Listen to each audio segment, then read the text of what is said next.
QLD, TQQQ로 수익 내고 싶은데 이상하게 내가 들어가면 꺾이고 내가 팔면 다시 오르는 경험 한 번이라도 있으셨다면 오늘 이 대본이 계좌를 바꾸는 기준이 됩니다.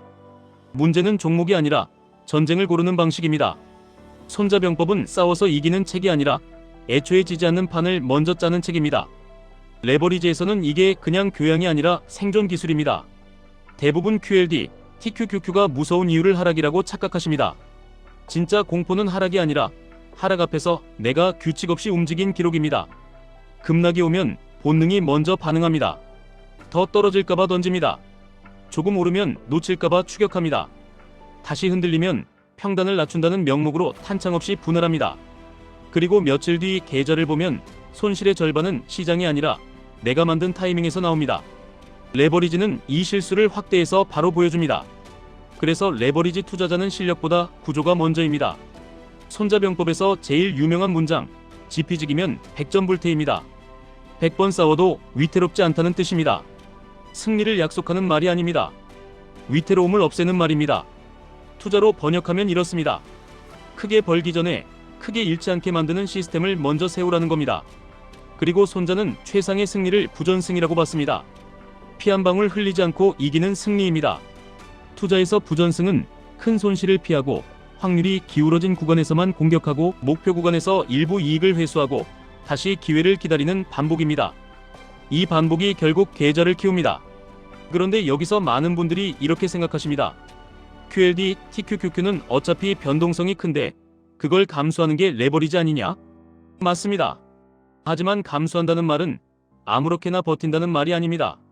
손자는 전쟁을 국가의 중대한 일이라고 했습니다. 레버리지는 가계의 중대한 일입니다. 즉흥으로 뛰어들면 운이 좋아도 불안이 남고 운이 나쁘면 손실이 남습니다. 그래서 손자는 전쟁 전에 먼저 체크리스트를 만들었습니다. 도천지장법 5가지입니다.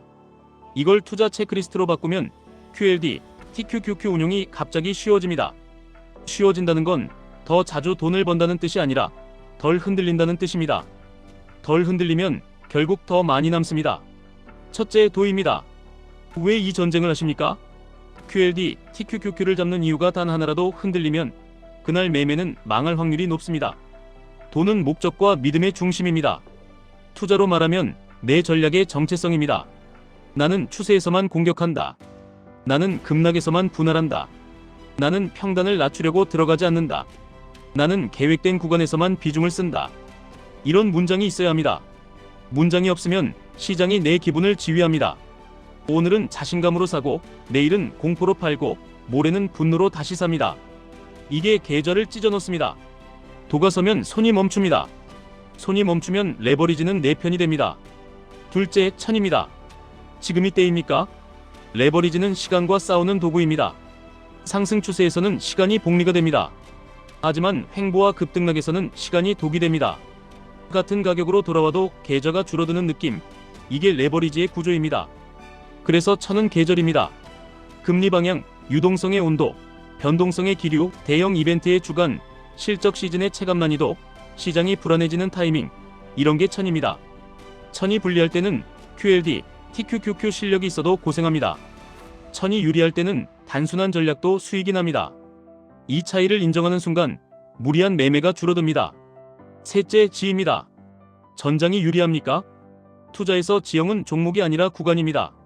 상승 추세 구간인지 하락 추세 구간인지 박스인지 변동성이 확대되는지 시장 폭이 넓은지 좁은지 이게 지형입니다. QLD, TQQQ는 지형이 불리하면 감정이 먼저 소진됩니다. 손자는 허실편에서 비어있는 곳을 치라고 했습니다. 투자로 바꾸면 이렇습니다. 소음이 큰 자리에서 싸우지 말고 확률이 쏠린 자리에서만 움직이십시오. 남들이 가장 떠들 때 들어가면 출구도 남들과 같습니다. 반대로 모두가 지칠 때는 좋은 자산도 헐값이 됩니다. 그 구간이 지형상 유리한 자리일 수 있습니다.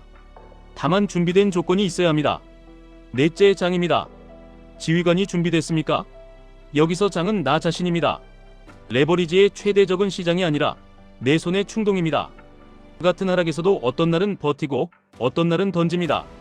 그 차이는 마음 상태입니다. 손자는 병세에서 기세를 만들라고 했습니다. 투자에서 기세는 멘탈입니다. 불안한 상태로 들어가면 작은 흔들림에도 도망칩니다. 준비된 상태로 들어가면 흔들려도 계획대로 움직입니다.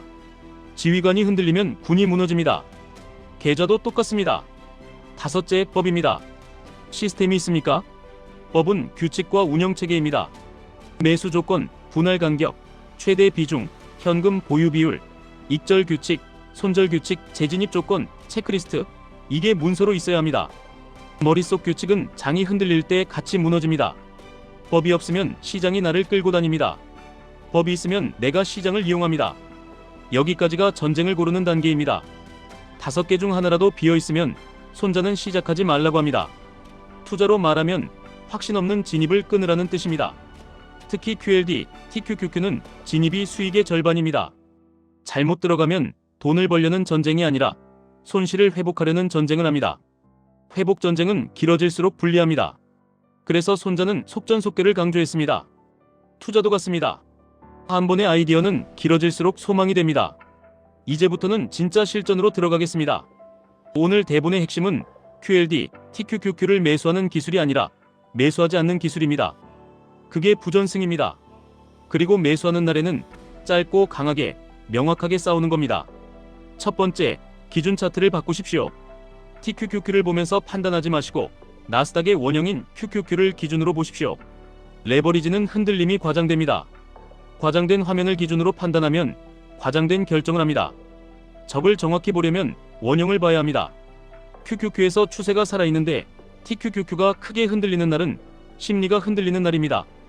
반대로 QQQ 추세가 무너졌는데 TQQQ만 보고 버티면 희망으로 싸우는 날입니다. 희망 전쟁은 오래 갈수록 계좌가 닳습니다. 두 번째, 가격이 아니라 상태로 진입 조건을 만드십시오. 많은 분들이 이런 방식으로 들어갑니다. 많이 떨어졌다. 싸 보인다. 반등할 것 같다. 하지만 싸 보인다고 바닥이 아닙니다. 레버리지는 싸 보이는 구간이 길어질수록 더 아픕니다. 그래서 상태를 보셔야 합니다. 추세가 살아있는가? 변동성이 진정되는가? 시장 폭이 회복되는가?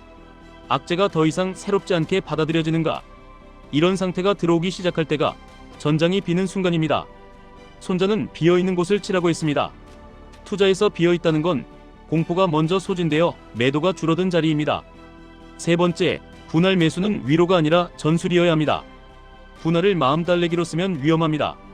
분할은 정보가 부족할 때 리스크를 쪼개는 기술입니다. 그러면 분할의 원칙이 있어야 합니다. 첫째, 분할은 횟수와 탄창이 정해져야 합니다. 둘째, 분할은 간격이 정해져야 합니다. 셋째, 분할은 마지막 탄창이 남아 있어야 합니다. 넷째, 분할은 조건이 깨지면 멈춰야 합니다. 예를 들어 이렇게 정하십시오. 1차는 탐색, 2차는 확인, 3차는 확신, 4차는 최후 탄창. 그런데 많은 분들이 1차부터 확신으로 들어갑니다. 그러다 2차는 복수로 들어갑니다. 3차는 공포로 던집니다. 이게 분할이 아니라 감정 롤러코스터입니다. 분할은 감정을 줄이려고 하는 게 아니라 의사결정의 질을 높이려고 하는 겁니다. 네 번째, 비중은 실력이 아니라 심리로 정하십시오. QLD, TQQQ 비중은 보통 욕심으로 올라갑니다. 잘 될 때는 더 넣고 싶습니다. 하지만 비중은 잘 될 때가 아니라 최악의 날에 내가 버틸 수 있는 크기로 정해야 합니다. 손자는 전쟁을 국가의 존망이라고 했습니다. 투자도 내 일상을 흔들면 그 순간 게임이 끝납니다. 그래서 비중은 이렇게 접근하십시오. 내가 하루의 손실을 봐도 잠을 잘 수 있는가? 내가 일주일을 흔들려도 가족과 대화가 가능한가? 내가 한 달 조정해도 전략을 유지할 수 있는가? 이게 가능해야 레버리지는 무기가 됩니다. 이게 불가능하면 레버리지는 폭탄입니다. 다섯 번째, 수익 실현을 배신으로 보지 마십시오. 레버리지에서 수익 실현은 다음 전투의 보급입니다. 많은 분들이 수익이 나도 못 팝니다. 더 갈 것 같으니까요. 그런데 더 갈 수도 있고 꺾일 수도 있습니다. 손자는 최상의 승리를 부전승이라고 했습니다. 투자에서는 일부 수익을 챙겨서 심리적 피를 흘리지 않는 게 부전승입니다. 예를 들어 이런 원칙을 만드십시오. 목표 구간에 오면 일부를 회수한다. 정고점 부근에서는 일부를 정리한다. 급등 후 변동성이 터지면 일부를 줄인다. 그리고 이익을 챙긴 돈의 역할을 정하십시오. 일부는 현금으로 남겨 다음 조정의 탄창으로 쓰고 일부는 안정자산으로 옮겨 계좌의 바닥을 두껍게 만든다. 이게 바로 손자가 말한 지키는 자의 기술입니다. 지키면 공격할 수 있습니다. 여기서 가장 중요한 포인트가 나옵니다. 손자는 공격보다 수비를 먼저 말했습니다. 이길 수 없으면 지켜라. 공격은 이길 수 있을 때만 하라. 레버리지 투자자에게 이 문장은 진짜입니다. 수비 없는 공격은 상승장에서만 잠깐 화려하고 조정장에서는 계좌가 찢깁니다. 수비는 현금입니다.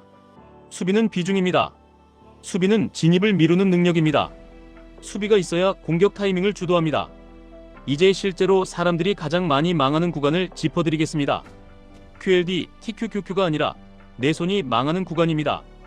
첫째, 큰 하락 다음날 반등을 보고 추격할 때입니다. 하락 다음날 반등은 달콤합니다. 이제 끝났나 싶습니다. 그런데 그 반등이 추세 전환인지 기술적 반등인지 구분이 안 된 상태에서 들어가면 다시 흔들릴 때 바로 던지게 됩니다. 손자는 의도를 들키지 말라고 했습니다.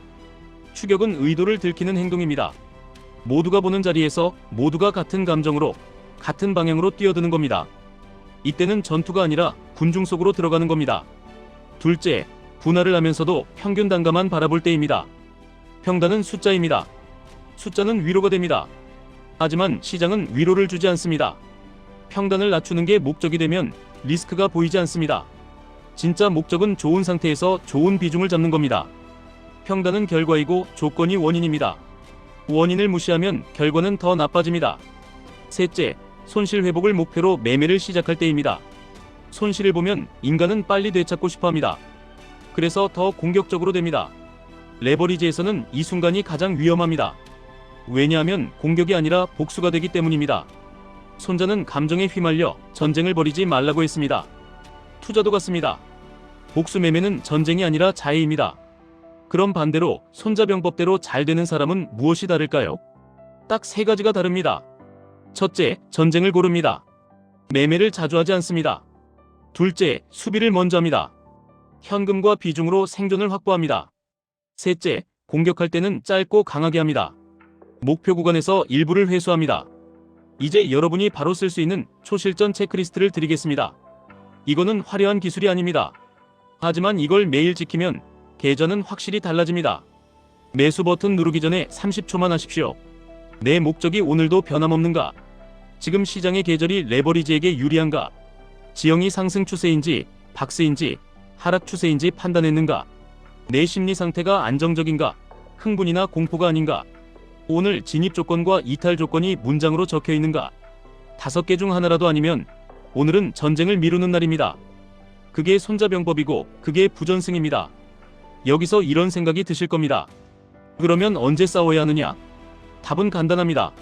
싸우지 않아도 되는 자리에서만 싸우시면 됩니다.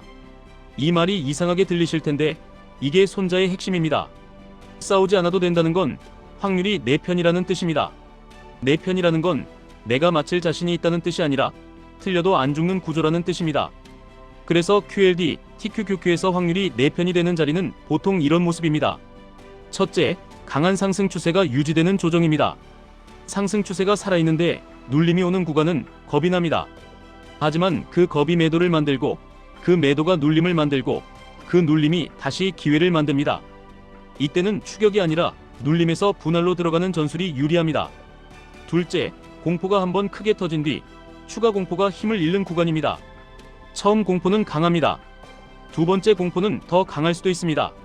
하지만 어느 순간 공포가 반복돼도 시장이 무뎌지는 구간이 옵니다. 그때는 더 내려갈 수도 있지만 적어도 매도 압력이 줄어들기 시작합니다. 이때는 탐색 탄창으로 들어가고 조건이 좋아지면 비중을 키우는 방식이 유리합니다. 셋째, 모두가 포기한 뒤에 조용히 바닥을 다지는 구간입니다. 이 구간은 지루합니다. 재미가 없습니다. 그래서 대부분 못 들어갑니다.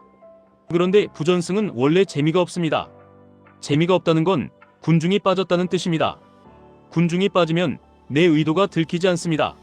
손자는 소리 없이 움직이라고 했습니다. 투자에서 소리 없다는 건 남들 관심 없을 때 준비한다는 뜻입니다. 이제 마지막으로 가장 많이 나오는 질문을 자연스럽게 정리해드리겠습니다. QLD, TQQQ는 장기 투자로 그냥 들고 가면 되지 않느냐? QQQ 장기 투자와 QLD, TQQQ 장기 투자는 다릅니다. 레버리지는 중간 변동성을 통과하는 과정이 훨씬 어렵습니다. 그래서 장기라는 단어를 쓰려면 중간에 무너질 가능성을 먼저 제거해야 합니다. 비중, 현금, 수익 실현, 재진입 규칙이 있어야 장기가 됩니다. 규칙 없는 장기는 오래 버티는 고통입니다. 손절은 언제 해야 하느냐? 손절은 감정이 아니라 가정이 깨질 때입니다. 내가 들어갈 때 세운 조건이 깨졌다면 그 전쟁은 끝내는 게 맞습니다. 손자는 퇴각 전략이 없는 전쟁을 하지 말라고 했습니다. 투자도 퇴각이 있어야 합니다. 다만 손절을 하고 바로 복수로 다시 들어가면 그건 전략이 아니라 감정입니다. 퇴각했다면 다시 싸울 조건이 생길 때까지 기다리셔야 합니다. 그럼 저는 초보인데 뭘 먼저 해야 하느냐? 먼저 규칙 한 장을 만드십시오. 거창할 필요 없습니다. 내가 보는 기준 차트는 무엇인지, 내가 들어가는 조건은 어떤 상태인지, 내가 나오는 조건은 어떤 상태인지, 내가 쓸 최대 비중은 얼마인지, 내가 남길 현금은 얼마인지, 이 5줄이 있으면 여러분은 갑자기 흔들림이 줄어듭니다. 흔들림이 줄면 계좌는 올라갑니다. 그리고 이 한 문장만 오늘부터 붙잡으십시오. 매수 타이밍이 아니라 전쟁 선택이 수익을 만든다. QLD, TQQQ로 돈 버는 사람은 더 똑똑해서가 아니라 더 적게 싸워서 이긴 사람입니다. 더 많이 싸우면 실력이 늘 것 같지만 레버리지에서는 더 많이 싸울수록 수수료와 감정과 실수가 누적됩니다. 반대로 덜 싸우고 이길 자리에서만 강하게 들어가면 레버리지는 복리 엔진이 됩니다. 오늘 영상의 목표는 하나입니다. 여러분의 손을 바꾸는 겁니다. 시장에 끌려다니는 손에서 시장을 이용하는 손으로, 충동으로 누르는 손에서 체크리스트를 통과한 손으로, 한 번에 올인하는 손에서 탄창을 남기는 손으로. 이 손이 바뀌면 QLD, TQQQ는 더 이상 무섭지 않습니다.